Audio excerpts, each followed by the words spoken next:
को शुरू करते हैं।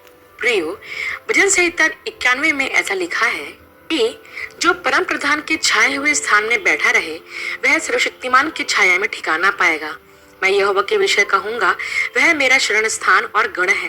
वह मेरा परमेश्वर है जिस पर मैं भरोसा रखता हूँ। वह तो तुझे बहेलिये के जाल से और महामारी से बचाएगा। वह तुझे अपने पंखों की आड़ में ले लेगा और तू उसके परों के नीचे शरण पाएगा। उसकी सच्चाई तेरे लिए ढाल और झिलम ठहरेगी। तू न रात के भय से डरेगा और न उस तीर से जो दिन को उड़ता है, न उस मरी से जो अंधेरे में फैलती है और न उस महारोग से जो दिन दोपहरी में उजाड़ता है।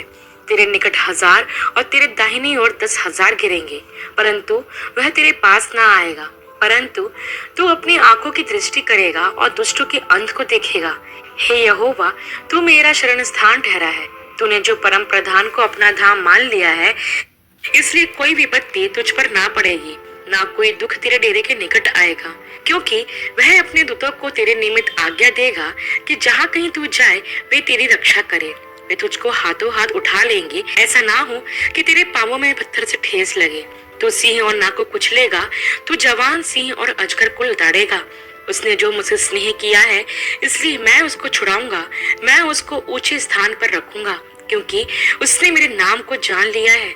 जब वह मुझको पुकारे तब मैं उसकी सुनूंगा। संकट में मैं उसके संग रहूंगा। मैं उसको बचाकर उसकी महिमा बढ़ाऊंगा।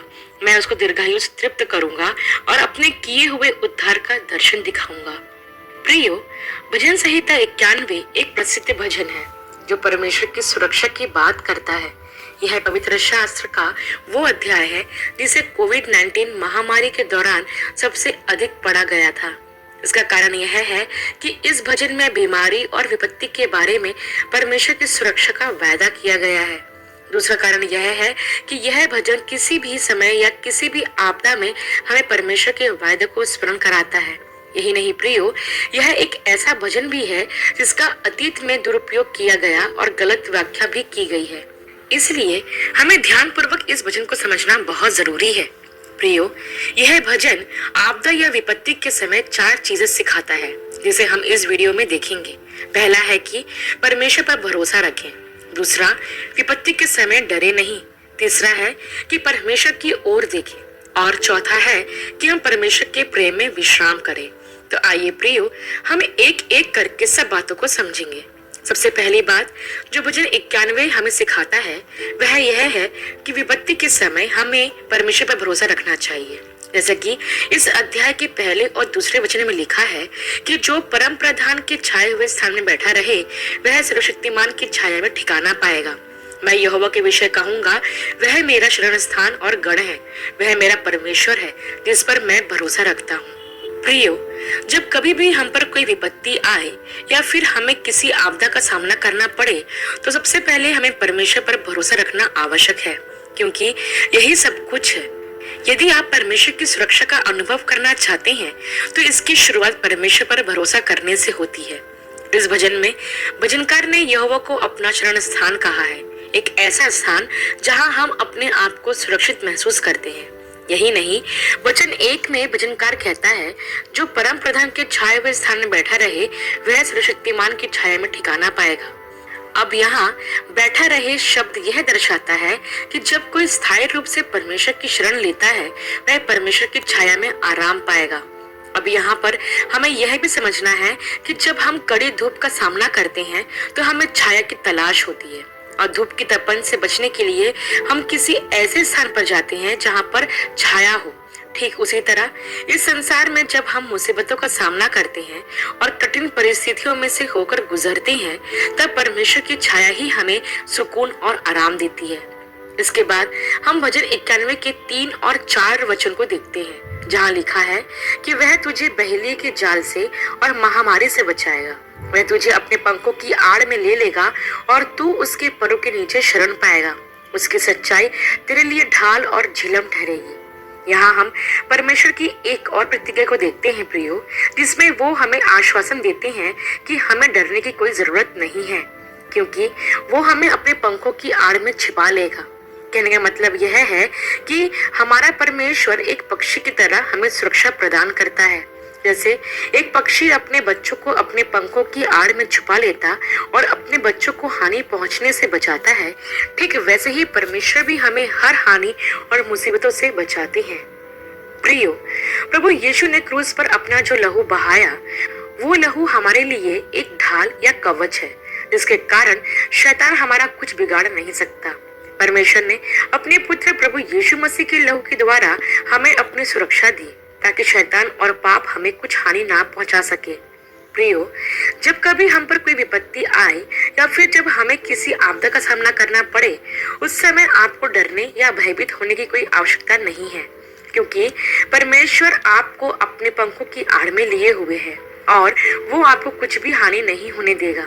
इसके बाद हम 5 और 6 वचन को देखते हैं, जिसमें लिखा है कि तू ना रात के भय से डरेगा और ना उस तीर से जो दिन को उड़ता है, ना उस मरी से जो अंधेरे में फैलती है और ना उस महारोग से जो दिन दोपहरे में उजाड़ता है। यहाँ हम एक और कारण देखते हैं जिससे हमें डरने की कोई आवश्यकता नहीं है। वह यह है कि परमेश्वर दिन रात हमारे साथ है।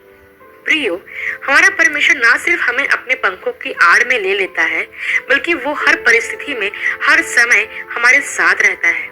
प्रियो, हमारे परमेश्वर ने कभी भी हमें अकेला नहीं छोड़ा है। परिस्थितियां चाहे जो भी हो, हालात चाहे कितने ही बुरे क्यों ना हो, उस समय दुनिया में भले ही कोई हमारे साथ ना हो, लेकिन हमारा परमेश्वर हमेशा हमारे साथ रहता है। इस दुनिया के लोग हमारा साथ देने का केवल वादा करते हैं, लेकिन उसे पूरा कोई नहीं करता। लेकिन परमेश्वर ना सिर्फ साथ रहने का वादा करता है, बल्कि वो अपने वायदे को पूरा भी करता है। इसलिए तो भजन संहिता के 121 अध्याय के 3 से आगे वचन में लिखा है कि तेरा रक्षक ना ऊँघेगा और ना सोएगा, ना दिन को धूप से और ना रात को चांदनी से तेरी कुछ हानि होगी। क्या आपको पता है वचनकार यहाँ पर क्या कहता है? वो कहता है कि जब हम रात को आराम से सो रहे होते हैं, तब भी जागकर हमारी रक्षा करने वाला हमारा परमेश्वर है। वो परमेश्वर जो ना ऊँघता और ना कभी सोता है, वो रात के उस समय भी हमारी रक्षा करता है जब हम आराम से सो रहे होते हैं। बल्कि मैं तो यह कहूंगी कि हम रात को आराम से इसलिए सो पाते हैं क्योंकि उस समय भी हमारा सुरक्षा परमेश्वर के हाथों में होती है, जो हमें सुख की नींद लेने देता है और हर खतरों और मुसीबतों से बचाता है। इसके बाद हम 7 और 8 वचन को देखते हैं, जिसमें ऐसा लिखा है कि तेरे निकट 1000 और दाहिनी ओर 10,000 गिरेंगे, परंतु वो तेरे पास ना आएगा। परंतु तू अपनी आंखों से दृष्टि करेगा और दुष्टों के अंत को देखेगा। यहाँ हम यह देखते हैं कि परमेश्वर उन लोगों के बीच अंतर करता है जो उसके हैं और जो उसके नहीं हैं। परमेश्वर अपने लोगों को पहचानता है। परमेश्वर उनसे प्यार करता है जो उसकी आज्ञाओं का पालन करते हैं और उसका भय मानते हैं। और उन लोगों के साथ परमेश्वर का एक विशेष रिश्ता होता है, जिसमें हम उसके परिवार के सदस्य हो जाते हैं। और जब हम उसके परिवार के सदस्य हो जाते हैं, तो चाहे कितनी ही बुरी स्थिति क्यों ना हो, परमेश्वर हमारे साथ रहकर हमें सुरक्षा प्रदान करते हैं। जैसा इस भजन में कहा गया है कि तेरे निकट 1000 और दाहिनी ओर 10,000 गिरेंगे, पर वह तेरे पास ना आएगा। परमेश्वर धर्मी और दुष्ट में अंतर करना जानता है, और यहाँ परमेश्वर हमें यह विश्वास दिलाते हैं कि हमारे आसपास चाहे कितनी ही बड़ी विपत्ति क्यों ना आई हो, वो हमें छू भी नहीं सकेगी। जैसे परमेश्वर ने मिस्र और इजराइल के बीच में अंतर किया था। जब मृत्यु का दूत पूरे मिस्र में से होकर गया था, तब मिस्र के सारे पहलौठे मर गए, परंतु इजराइल के लोगों का एक भी पहलौठा नहीं मरा। वैसे ही परमेश्वर दुष्टों का अंत करेगा और धर्मियों को सुरक्षित रखेगा। इसके बाद हम 9 और 10 वचन को देखते हैं, जहाँ ऐसा लिखा है कि हे यहोवा, तू मेरा शरण स्थान ठहरा है। तूने जो परम प्रधान को अपना धाम मान लिया है, इसलिए कोई विपत्ति तुझ पर ना पड़ेगी और ना कोई दुख तेरे डेरे के निकट आएगा। प्रियो, यहाँ वचन हमको फिर से यह बताता है कि जब हम परमेश्वर की शरण में होते हैं, तब हम बिल्कुल सुरक्षित होते हैं। दुनिया की कोई भी चीज हमारा कुछ बिगाड़ नहीं सकती। कहने का मतलब यह है कि परमेश्वर के सुरक्षा घेरे को दुनिया की कोई भी ताकत भेद नहीं सकती, क्योंकि परमेश्वर से बड़ा इस दुनिया में कोई नहीं है।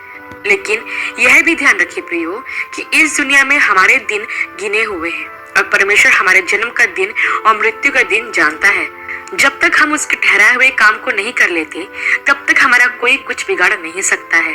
लेकिन जब इस संसार में हमारा समय पूरा हो जाता है तब परमेश्वर किसी भी बहाने से हमें अपने पास बुला लेता है, फिर चाहे वो कोई दुर्घटना हो या फिर कोई बीमारी। लेकिन जब तक परमेश्वर ना चाहे तब तक हमें कोई कुछ नहीं कर सकता। इसके बाद हम 11 और 12 वचन को देखते हैं, जहाँ यह लिखा हुआ है कि वह अपने दूतों को तेरे निमित्त आज्ञा देगा कि जहाँ कहीं तू जाए वे तेरी रक्षा करे। वे तुझे हाथों हाथ उठा लेंगे, ऐसा ना हो कि तेरे पाँव में पत्थर से ठेस लगे। यहाँ इस वचन में हम एक सुंदर प्रतिज्ञा को देखते हैं। इसमें परमेश्वर कहते हैं कि स्वर्गदूत हमारी रक्षा करते हैं। यहाँ वचन यह बताता है कि परमेश्वर न केवल दूर से हमारी देखभाल करता है, परंतु वो अपने दूतों के एक दल को हमारी सुरक्षा के लिए भेजता है। परमेश्वर अपने दूतों को आज्ञा देता है कि वो सभी तरीके से हमारी सुरक्षा करे। इसके बाद 13 वचन में लिखा है कि तू सिंह और नाग को कुचलेगा, तू जवान सिंह और अजगर को लताड़ेगा। इस वचन में परमेश्वर हमें सिखाते हैं कि उन्होंने हमें दुश्मन की शक्ति पर अधिकार दिया है। हमारा शत्रु हत्या करना और नष्ट करना जानता है और वो चाहता ही है कि हम नाश हो जाएं, परंतु परमेश्वर ने उस शत्रु की हर शक्ति पर हमें अधिकार दिया है, इसलिए हमें उससे डरने की आवश्यकता नहीं है। लूका रचित सुसमाचार के 12 अध्याय में प्रभु यीशु हमें यही कहते हैं कि हमें उनसे नहीं डरना है जो सिर्फ हमारे शरीर को हानि पहुंचा सकते हैं, बल्कि हमें उससे डरना है जो हमारे शरीर और आत्मा दोनों को नरक की आग में डालने की सामर्थ्य रखता है। परमेश्वर यह चाहते हैं कि हम सिर्फ उसका भय माने, सिर्फ उससे डरे, उसकी आराधना करें और उसका आदर करें, और फिर आपको इस दुनिया में किसी चीज से डरने की आवश्यकता नहीं है। अब यहाँ मैं आपको यह भी बता दूं प्रियो कि हमें परमेश्वर की प्रतिज्ञाओं का दावा करने में बड़ी सावधानी रखना बहुत जरूरी है। जैसा कि मैंने अब तक आपको बताया कि परमेश्वर हमें अपनी सुरक्षा प्रदान करता है, लेकिन हमें परमेश्वर की परीक्षा नहीं लेनी चाहिए। कहने का मतलब यह है कि हमें परमेश्वर की प्रतिज्ञाओं का उपयोग परमेश्वर को परखने के लिए नहीं करना चाहिए। जैसे वचन में लिखा है कि परमेश्वर अपने दूतों को आज्ञा देगा और वो हमें हाथों हाथ उठा लेंगे। कहीं ऐसा ना हो कि वो हमारे पांवों में पत्थर से ठेस लगे। अब इसका मतलब यह नहीं है कि हम अपने आप को ऊपर से नीचे गिरा दें और सोचें कि परमेश्वर अपने दूत को भेजेगा ताकि वो हमें हाथों हाथ उठा ले और हमें नीचे गिरने से बचा ले। ऐसा करना परमेश्वर को परखना है और मूर्खता भरा काम है। शैतान ने यही वचन प्रभु यीशु से भी कहा था, जिसके जवाब में प्रभु यीशु ने कहा था कि तू प्रभु अपने परमेश्वर की परीक्षा ना लेना। यह हमेशा ध्यान रखिए प्रियो कि परमेश्वर को परखना पाप है। इसके साथ मैं आपको यह भी बता दूं प्रियो कि वचन 91 में किए गए वादे ना सिर्फ इस जीवन के लिए बल्कि वो अनंत कालीन जीवन के लिए भी है। हम इन प्रतिज्ञाओं को केवल इसी जीवन तक सीमित रखने की गलती ना करें, क्योंकि इस संसार में हमारा जीवन केवल थोड़े ही समय का है, लेकिन स्वर्ग में हम अनंत काल तक प्रभु के साथ रहेंगे। इसलिए इन प्रतिज्ञाओं को केवल इसी जीवन तक सीमित ना रखें। इसके बाद हम 14 से 16 वचन में देखते हैं, जहाँ यह लिखा हुआ है कि उसने जो मुझसे स्नेह किया है इसलिए मैं उसको छुड़ाऊंगा, मैं उसको ऊंचे स्थान पर रखूंगा, क्योंकि उसने मेरे नाम को जान लिया है। जब वह मुझको पुकारे तब मैं उसकी सुनूंगा, संकट में मैं उसके संग रहूंगा, मैं उसको बचाकर उसकी महिमा बढ़ाऊंगा, मैं उसको दीर्घायु से तृप्त करूंगा और अपने किए हुए उद्धार का दर्शन दिखाऊंगा। प्रियो, यहाँ हम यह देखते हैं कि परमेश्वर से प्रेम करना कितना आनंदमय और आशीषमय है। हमारे लिए अच्छी बात यह है कि परमेश्वर ने पहले हमसे प्रेम किया और जब हम उससे प्रेम करते हैं तो वो हमें ऊंचे स्थानों पर रखता है, अर्थात हमें संभालता है। और यही नहीं प्रियो, परमेश्वर का वचन हमें यह भी सिखाता है कि जब भी उसे पुकारते हैं तब वो हमारी सुनता है, ना सिर्फ सुनता है बल्कि उत्तर भी देता है। और अंत में इस भजन का समापन एक बहुत सुंदर प्रतिज्ञा के साथ होता है और वो है अनंत जीवन। ऐसा लिखा है कि मैं उसे दीर्घायु से तृप्त करूंगा और अपने किए हुए उद्धार का दर्शन दिखाऊंगा। प्रियो, हम सब के लिए यह परमेश्वर का सबसे उत्तम तोहफा है। इस पृथ्वी पर तो हम थोड़े समय तक जीवित रहेंगे, लेकिन अनंत काल में हमारे जीवन का कोई अंत नहीं होगा। केवल परमेश्वर ही हमें अनंत जीवन दे सकता है और इसलिए हमें हमेशा आनंदित और मग्न रहना चाहिए। प्रियो, इस संसार के थोड़े समय के जीवन में यदि हम तकलीफ भी उठाते हैं तो ये उस महिमा के सामने कुछ भी नहीं है जो परमेश्वर हमें देने वाला है। इसलिए परमेश्वर पर विश्वास रखें और कभी भी उसका साथ ना छोड़ें। आशा करती हूँ प्रियो कि भजन संहिता के 91वें अध्याय पर किया गया यह अध्ययन आपके लिए आशीषमय रहा होगा। अगले वीडियो में एक नए विषय के साथ आप सबसे फिर मुलाकात होगी। तब तक के लिए आप सबको जय मसीह की। जय मसीह की। Bible stories Hindi YouTube channel पर आप सबका स्वागत है।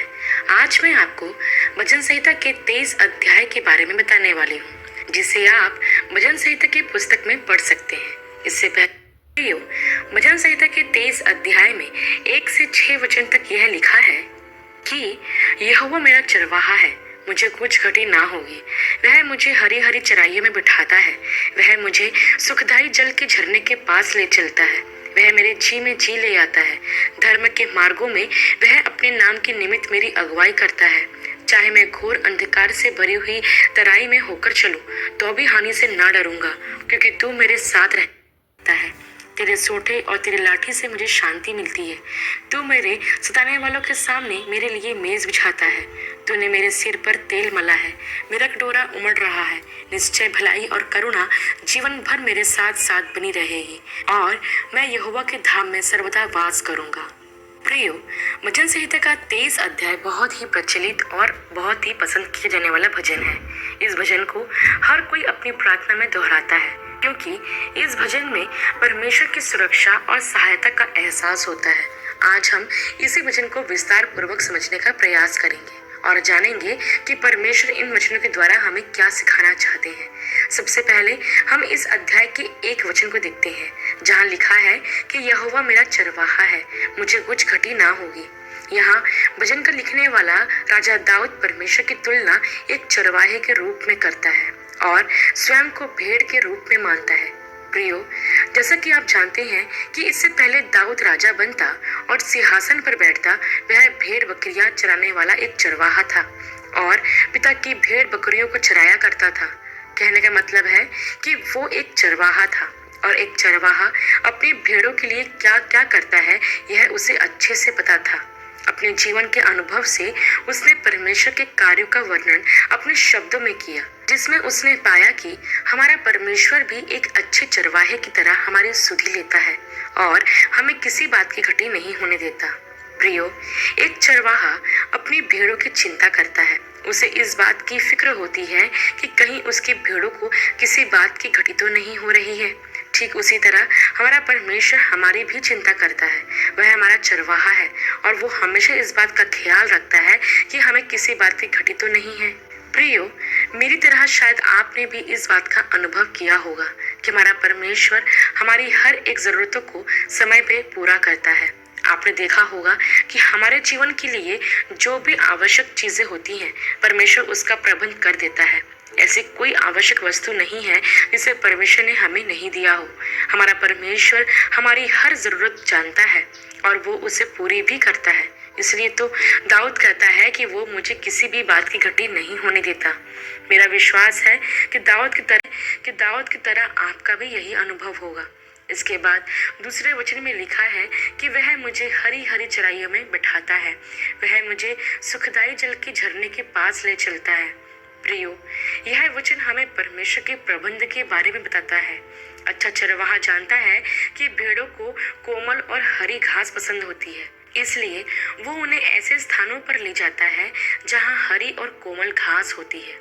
चरवाहा यह भी जानता है कि भेड़ों को उफनती हुई नदी नहीं, बल्कि शांत नदी की जलधारा से पानी पीना पसंद है। इसलिए वो उन्हें ऐसी नदी के पास ले जाता है जिसकी जलधारा शांत होती है, ताकि उसकी भेड़ें अच्छे से पानी पी सके और आराम कर सके। इस वचन में हम ना सिर्फ परमेश्वर के प्रबंध को, बल्कि परमेश्वर की देखभाल को भी देखते हैं। कहने का मतलब यह है कि हमारा परमेश्वर एक चरवाहे की तरह ना सिर्फ हमारा प्रबंध करता है, बल्कि वो हमारा ख्याल भी रखता है। इस वचन में भजनकार कहता है कि वो मुझे हरी हरी चराइयों में बैठाता है। यहाँ हरी हरी चराइयाँ सर्वोत्तम घास का चित्र है, मतलब हमारा परमेश्वर हमारे लिए सर्वोत्तम भोजन उपलब्ध कराता है। चरवाहा अपनी भेड़ों को ऐसे स्थानों पर ले जाता है जहाँ पर सबसे अच्छी घास होती है, ताकि उसकी भेड़ें सबसे अच्छी घास खा सके और शांत नदी के पास ताजगी और शांति पा सके और आराम कर सके। एक तरह से देखा जाए तो चरवाहा अपनी भेड़ों की खाने पीने से लेकर उनके आराम करने तक का ख्याल रखता है। ठीक इसी तरह प्रियो, हमारा परमेश्वर भी हमें उत्तम से उत्तम वस्तुएं प्रदान करता है। भजन संहिता के 103 अध्याय के 5 वचन को देखें, इस बात को बताता है कि वह तो तेरी लालसा को उत्तम पदार्थों से तृप्त करता है। अर्थात हमारा परमेश्वर हमारे लिए उत्तम से उत्तम चीजों का प्रबंध करता है। वह हमें अच्छे से अच्छा भोजन कराता है, अच्छे से अच्छा कपड़ा पहनाता है। हमारे जीवन के लिए जो भी जरूरी होता है वो हमारा प्रभु हमें सबसे श्रेष्ठ प्रदान करता है। न सिर्फ हमारे खाने पीने की चीज़ों में, लेकिन आप इस बात को भी अनुभव करोगे कि अच्छी से अच्छी नौकरी भी हमें परमेश्वर देता है। अच्छे से अच्छा जीवन साथी भी हमें हमारे परमेश्वर की ओर से मिलता है, क्योंकि प्रियो, हमारा परमेश्वर अच्छा चरवाहा है। और जब हम यहोवा को अपना चरवाहा मानकर चलते हैं तो वो उत्तम से भी उत्तम चीज़ें हमें प्रदान करता है। इसलिए हमें अपनी ज़रूरतों के बारे में कुछ भी चिंता करने की आवश्यकता नहीं है, क्योंकि हमारा परमेश्वर हमारी ज़रूरतों के बारे में जानता है और हमारे सोच से भी ज़्यादा उत्तम तरीके से हमारी हर आवश्यकता को पूरा करता है। इसके बाद हम वचन 3 को देखते हैं, जहाँ लिखा है कि वह मेरे जी में जी ले आता है। धर्म के मार्गों में वह अपने नाम की निमित्त मेरी अगुवाई करता है। इस वचन के पहले भाग में यह लिखा है कि वह मेरे जी में जी ले आता है, जिसका मतलब यह है कि जिस तरह जब भेड़ अपने मार्ग से भटक जाती है या खो जाती है तो एक अच्छा चरवाहा उसे वापस झुंड में लेकर आता है, ठीक इसी तरह हमारा परमेश्वर एक अच्छे चरवाहे की तरह ना सिर्फ हमारी जरूरतों को पूरा या भटक जाते हैं, तब वो हमें वापस पुनर्स्थापित करता है। यहाँ पुनर्स्थापित करने का अर्थ यह है कि वो हमारा नवीनीकरण करता है। प्रियो, इस वचन को इस तरह से समझ सकते हैं कि जब भी हम पाप करते हैं या परमेश्वर के विरुद्ध कोई अपराध करते हैं तो परमेश्वर हमें छोड़ता या त्यागता नहीं है, बल्कि वो हमारी मदद करता है और बहाल करता है। प्रियो, कभी कभी हम यह सोचते हैं कि हमने तो पाप किया है, हमने परमेश्वर के विरुद्ध गुनाह किया है, तो क्या अब परमेश्वर हमें स्वीकार करेगा? क्या वो पाप से निकलने में मेरी मदद करेगा? तो प्रियो, मैं आपको बताना चाहती हूँ कि हम भले ही परमेश्वर को छोड़ दें, लेकिन वो हमें कभी नहीं छोड़ेगा। बाइबल हमें इस बात को भी बताती है कि परमेश्वर अपने 99 धर्मियों को छोड़कर एक भटके हुए व्यक्ति को ढूंढने और उसे वापस लाने का प्रयत्न करता है। जब कभी हम गिर जाते हैं तो वो ही हमें उठाता है और पुनर्स्थापित करता है। हम उसके लिए कीमती और बहुमूल्य हैं, इसलिए वो हमें बचाने के लिए हर संभव प्रयास करता है। इसके बाद इसी वचन में आगे यह लिखा है कि धर्म के मार्गों में वह अपने नाम के निमित्त मेरी अगुवाई करता है। इसका अर्थ है कि परमेश्वर हमारे जीवन में हमारा मार्गदर्शन प्रदान करता है।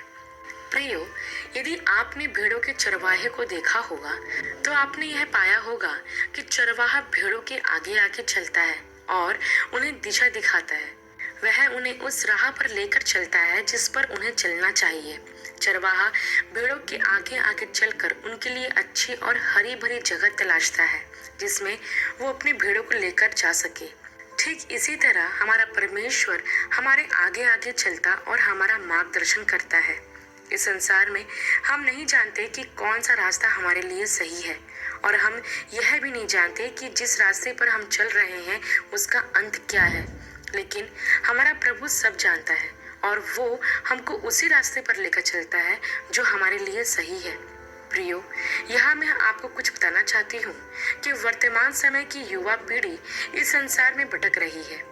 बहुत से जवान हैं जो गलत रास्तों पर चल रहे हैं और बहुत से जवानों का जीवन गलत रास्ता अपनाने के कारण नाश हो गया है। आज ऐसे कई जवान हैं जिनका सही मार्गदर्शन ना होने के कारण वो इस दुनिया में ऐसे रास्तों पर चल पड़े हैं जिसमें सिर्फ बर्बादी ही बर्बादी है। मैं ऐसे नौजवानों को जो गलत रास्ते पर हैं यह कहना चाहती हूँ कि अभी भी देर नहीं हुई है। अभी भी आप प्रभु के पास आ सकते हैं। वो आपका मार्गदर्शन करने और सही राह पर लेकर चलने के लिए तैयार है।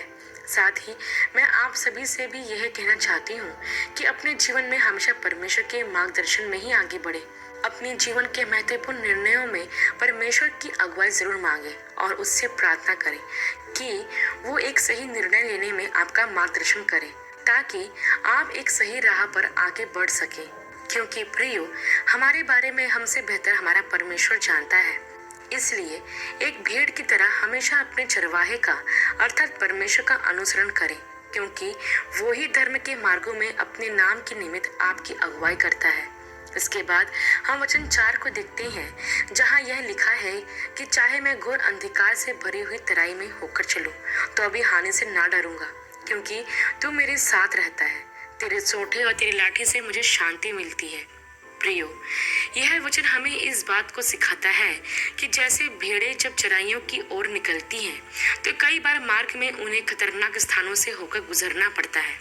कुछ ऐसे स्थान होते हैं जहां भयानक अंधकार होता है, और कुछ स्थान ऐसे भी होते हैं जहां पर जंगली जानवरों का खतरा रहता है। लेकिन भेड़ों को इन सब बातों का कोई डर नहीं रहता, क्योंकि उन्हें पता है कि उनका चरवाहा उनके साथ है और वो उन्हें सुरक्षित रखेगा। ठीक इसी तरह से हमारे जीवन में भी हम घोर अंधकार से भरी हुई तराई में चलते हैं, जिसमें मृत्यु का भय, बीमारी का भय, गरीबी व लाचारी का भय, इस प्रकार की और भी कई बातें होती हैं जो हमारे हृदय में भय पैदा करती है। लेकिन प्रियो, हमें इन सब बातों से भयभीत होने या चिंतित होने की कोई आवश्यकता नहीं है, क्योंकि हमारा जीवित परमेश्वर यहोवा हमेशा हमारे संग संग रहता है। राजा दाऊद भी इस बात को अच्छी तरह से जानता था कि रास्ता चाहे कितना ही कठिन और खतरों से भरा हुआ क्यों ना हो, उसे मार्ग में भयभीत होने की आवश्यकता नहीं थी, क्योंकि परमेश्वर उसके साथ था। ठीक इसी तरह हमारे साथ भी है। हमारा परमेश्वर एक अच्छे चरवाहे की तरह हमेशा हमारे संग संग रहता है। इसलिए हमें किसी भी हानि से डरने की आवश्यकता नहीं है। इसके बाद इसी वचन में दाऊद आगे कहता है कि तेरे सोंठे और तेरे लाठी से मुझे शांति मिलती है। यहाँ दाऊद सोंठे और लाठी का उल्लेख करता है, जिसके दो अर्थ हैं। पहला तो यह है कि चरवाहा सोंठे और लाठी का उपयोग जंगली जानवरों से लड़ने के लिए करता है, ताकि उन्हें मार भगाए। साथ ही दूसरा यह है कि सोंठे और लाठी का उपयोग भेड़ों का मार्गदर्शन करने और उन्हें नियंत्रित करने के लिए करता है। यह वचन हमें यह सिखाता है कि परमेश्वर उस दुष्ट शैतान से हमें बचाता है, जो गरजने वाले सिंह के समान हमेशा इस ताक में रहता है कि कब हमें फाड़ खाए। अपने सोंठे और लाठी के द्वारा वह उस दुष्ट से हमारी रक्षा करता है। और यही नहीं प्रियो, सोंठे और लाठी का उपयोग भेड़ों को नियंत्रित करने के लिए भी किया जाता है। ठीक इसी तरह हमारा परमेश्वर भी हमें अनुशासित करने के लिए, हमें सही रास्ते पर लाने के लिए, हमें झुंड में वापस लाने के लिए, अतः हमें भटकने से बचाने के लिए अपने सोंठे और लाठी का उपयोग करता है। अब यहाँ आप सोच रहे होंगे कि परमेश्वर हमारे लिए सोंठे और लाठी का उपयोग कैसे करता है। तो मैं आपको बता दूं प्रियो, वो सोंठे और लाठी का उपयोग हमें ताड़ना देकर करता है। हमें ताड़ना देकर या दंड देकर वो हमें अनुशासित करने का प्रयत्न करता है, ताकि हम खो ना जाए, हम भटक ना जाए या शैतान के हाथ में ना पड़ जाए। इसलिए जब जब जरूरी होता है, परमेश्वर हमारी ताड़ना करके या हमें दंड देकर हमें अनुशासित करता है, जो हमारे भले के लिए ही होता है। इसलिए इब्रानियों की पत्री के 12 अध्याय के 6 वचन में यह लिखा है कि प्रभु जिनसे प्रेम करता है उसकी ताड़ना भी करता है, और जिसको पुत्र बना लेता है उसको कोड़े भी लगाता है। यहाँ वचन स्पष्ट कर देता है कि परमेश्वर उन्हीं की ताड़ना करता है जिनसे प्रेम करता है। इसलिए भजनकार दाऊद इस बात को कहता है कि तेरे सोंठे और लाठी से मुझे शांति मिलती है। इसके बाद वचन 5 में दाऊद इस प्रकार कहता है कि तू मेरे सताने वालों के सामने मेरे लिए मेज बिछाता है, तूने मेरे सिर पर तेल मला है, मेरा कटोरा उमड़ रहा है।